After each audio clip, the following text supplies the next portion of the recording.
This was the end of our reading section. I know what you feel now. You're completely nervous. You're completely somehow feeling unsatisfied because the time was running while you're trying to answer and going between pages here and there. This is the case of the exam. So as I've mentioned previously, and Mr. Ahmed also has mentioned, that it's a matter of practice. You need just to practice more. The more you practice, the more you'll be relieved inside the classroom or inside the test room. So don't worry. And also one more thing with the reading, if you know correctly what are the reading purposes include, so you will be satisfied. In other words, we do have three purposes of reading. We have, for example, the reading to find information, which involves effectively scanning text for key facts and important information, increasing reading fluency and rate. And also we do have number two, the basic comprehension, which requires the reader to understand general topic or main idea, major points, important facts, details, vocabulary, make inferences about what's implied in a passage. Number three, with these purposes, we can talk about reading to learn, which depends on the ability to recognize the organization and purpose of the passage, understand the relationships between ideas, for example, compare and contrast, cause and effect, agree, disagree, or steps in process, and so on. Organize information into a category chart or a summary in order to recall major points and the important details. Infer how ideas throughout the passage connect. All this stuff, very important. If you know them, so it will be easy for you to answer in a very good way inside this section. Anyway, this part is over, and it's not the end. I mean, you do have the time to practice more and more on reading sections. Of course, we do have like 3 sections. We will complete them after the break, but before that, be ready with a piece of paper and then to take notes, because it's very good strategy and it's a very important strategy to facilitate on you when you're answering the other 3 sections in our exam. So be ready, take deep breath, and we'll continue after the break.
Section test.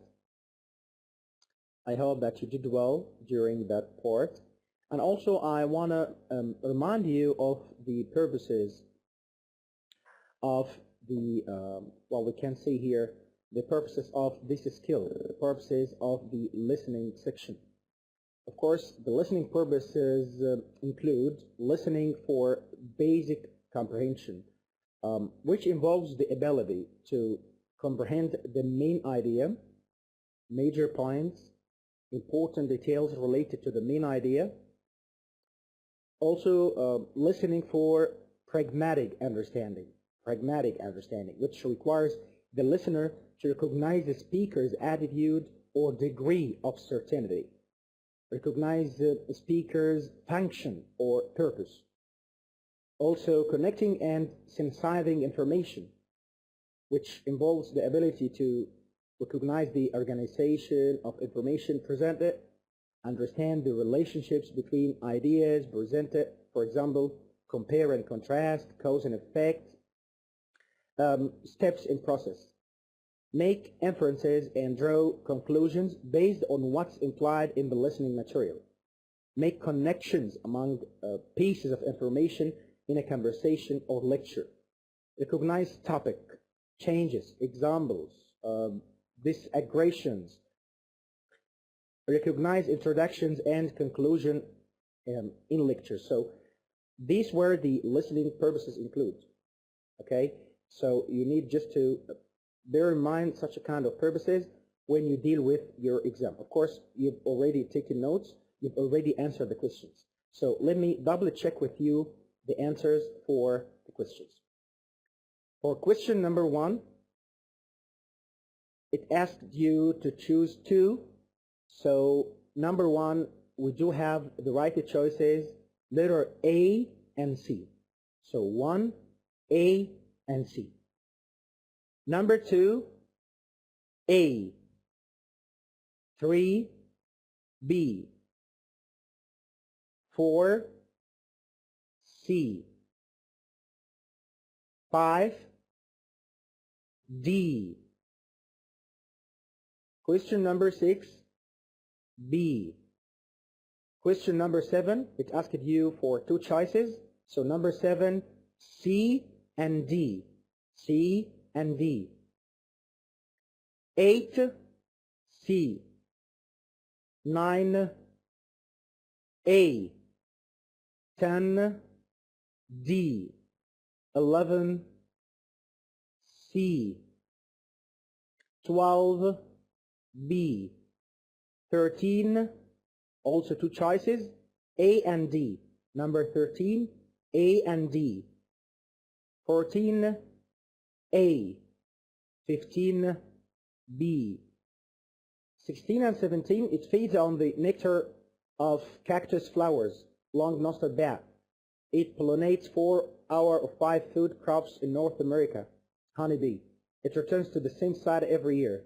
Monarch butterfly. It has been mistaken for a similar animal, long-busted bat. Question 18, it's B and C. 2 choices. Question 18, B and C. Question 19, A.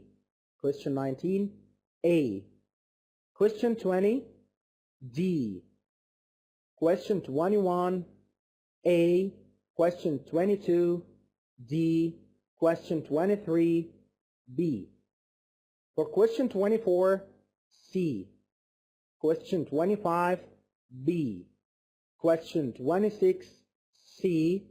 Question 27, A. Question 28, the files are returned to disk storage. Yes, the computer loads the files into RAM. Yes, the librarian lays folders on table. No, the computer is stored in a briefcase. No. Question number 29, D. Question number 30, A. 31, C. 32, D. 33, A and C, 2 choices, 33, A and C, and finally 34, letter B. 34, letter B. Now we're going to have our speaking part, speaking section. So also it's going to be through video.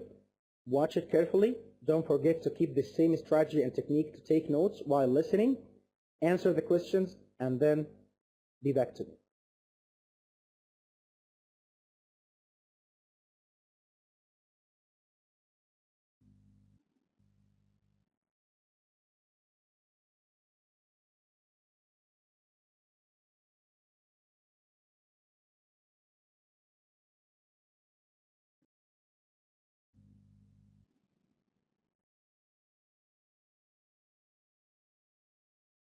Hi there. This was your speaking section with the TOEFL IB test. Let me also remind you with some of the purposes of the speaking. Of course, we're talking about the academic speaking skills. So the speaking section measures test takers' ability to speak in English effectively in educational environments. Students should be able to speak with confidence, both in and outside the classroom. So inside the classroom, students need to respond to questions, participate in academic discussions with other students, synthesize and summarize what they have read in their textbooks and heard in class, express their views on topics under discussion. Outside the classroom, students need to participate in casual conversations, express their opinions, communicate with people in such places as the bookstore, library, and housing office. So by this, you have done your speaking test. So we still have one remaining section, which is the writing one. Also, you're going to watch a video for that, and then you will be back to me.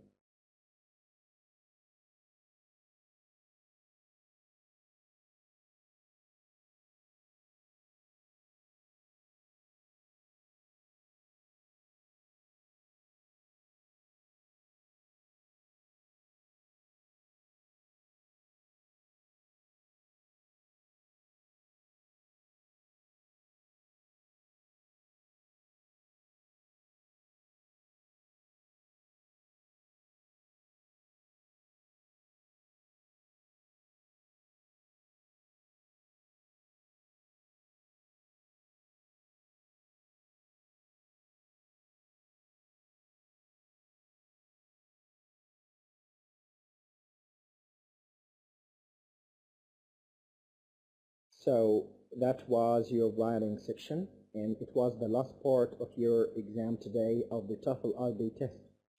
Let me just double check also with you and remind you with the academic writing skills, because they're very important. Of course, this is not the first and the last test. You're going to have more tests. So this video is just a key, or just giving you the way how to practice a complete task or a complete test with the 4 tasks in the TOEFL IBT exam. For the academic writing skills, the writing section measures the test taker's ability to write in an academic environment.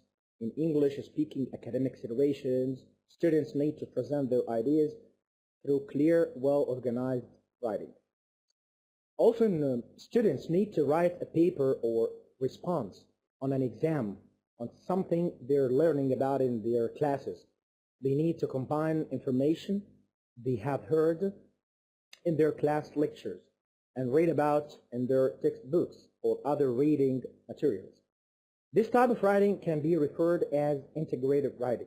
In this type of writing, students need to be able to, we have like 3 things. We can say, take notes on what they hear and read and use them to organize information before writing, summarize, paraphrase, and cite information from the source material accurately, write about the ways the information they listen to relates to the information they read. For example, in an academic course, students might be asked to compare and contrast the points of view expressed by the professor in class and in the assigned reading material. The student must successfully draw information from each source to show the contrast. Also, also students need to write essays that express and support their opinions based on their own knowledge and experience.